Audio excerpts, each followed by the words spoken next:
Yo, what's good with y'all?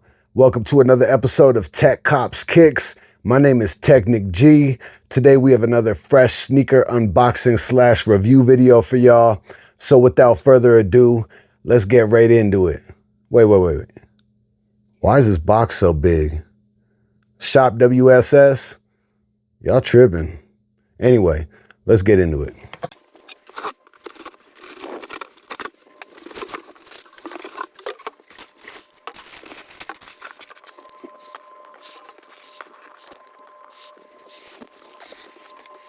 Today, we're taking a look at the Air Jordan 5 Retro in the Wolf Gray colorway. This pair dropped February 28, 2026 and retailed for $220. This pair originally dropped back in 2011. In 2026, Jordan Brand finally brought it back. And even though it wasn't one of the OG colorways from the Air Jordan 5, it ended up being one of the cleanest non-OG colorways that ever dropped. What makes this pair so interesting is that it really came from a different time in Jordan Brand history. Back in the early 2010s, they were doing a lot more with fresh new colorways on classic models instead of just sticking to the original stuff MJ wore on court. Some of those pairs came and went, but this one really stuck with the people. And honestly, it's not hard to see why. The Air Jordan 5 already has a strong design on its own. Tinker Hatfield gave this shoe so much personality with the fighter jet inspiration, the shark teeth on the midsole, the reflective tongue, the lace lock, and the netting on the side panels. So when you take all of that and put it on a smooth gray and white colorway like this, it just works. It gives the shoe a clean look, but it still keeps that bold Jordan 5 attitude. And over time, this pair just really aged well. A lot of people either had them, wanted them, or passed on them back in 2011 and ended up regretting it later. So when these came back, there was definitely some real nostalgia behind it.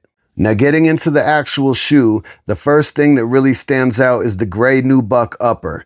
That's what gives this pair that soft premium look. It's simple, but it doesn't feel plain at all. Then you've got the white contrast stitching all throughout the upper, which I think helps a lot. It breaks up the gray, gives the shoe a little more shape, and keeps everything from blending together too much. On the side panels, you still get that classic netting, which is one of the details that make the Jordan 5 instantly recognizable. Same thing with the reflective tongue. That's one of those signature Air Jordan 5 features that always look good, especially when the light hits it. You've also got the embroidered 23 on the lateral heel, which is a nice touch. And then on the back, you get the Jumpman logo. I know some people always want Nike Air back there, but honestly, the shoe still looks great the way it is. Then when you move down to the midsole, you get those classic shark teeth, which is one of the best parts of the Jordan 5 design in my opinion.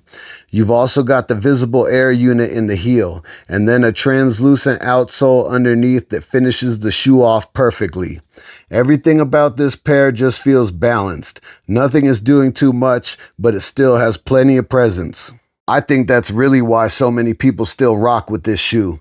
It doesn't need crazy color blocking. It doesn't need some over-the-top story. It's just a clean, well-executed colorway on one of the best Jordan silhouettes ever. Sometimes that's all you need. This is one of those pairs where the shape does a lot of the work, and the colorway just supports it. That's why it aged so well, and that's why people were so happy to see it come back. Me personally, I think this is easily one of the best non-OG Air Jordan 5 colorways ever. It's clean, it's wearable, and it still has that classic Jordan feel to it. The gray upper, the white hits, the reflective tongue, the translucent outsole, it all comes together in a way that feels really smooth and really easy to wear. It's not loud, but it still stands out. And to me, that's what makes this pair so good. This is the kind of retro that reminds you that Jordan Brand doesn't always have to overcomplicate things. Sometimes all they have to do is bring back a strong colorway on a classic silhouette, and that's enough. If you missed them in 2011, this was a really good chance to finally grab a pair. And if you had them the first time around, then this probably hit even harder because of that nostalgia. So yeah, from what I'm hearing online, you either love this shoe or you hate it. I personally love it. I think it's dope. You can't go wrong with a gray shoe. It's a clean colorway, easy to fit. I was actually getting pretty worried about this pair.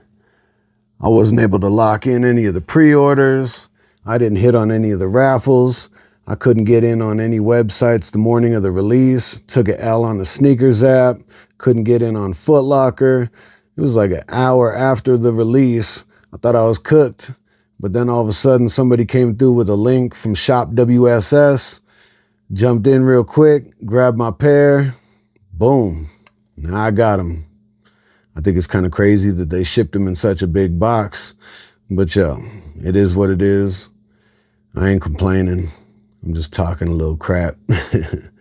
But yo, I'm glad to have this as a part of my collection now. It's a dope shoe. That's going to be it for today. Thanks for watching episode 16 of TEQCopsKicks. My name is Technic G. Make sure you thumbs up this video, subscribe to my channel, leave me a comment, let me know what you think about today's sneaker. Make sure you follow me on X, Instagram, Threads, and Facebook. You can check out my official website at TEQCopsKicks.com. Keep copping them kicks, y'all. Stay true to yourself. Much love. Peace.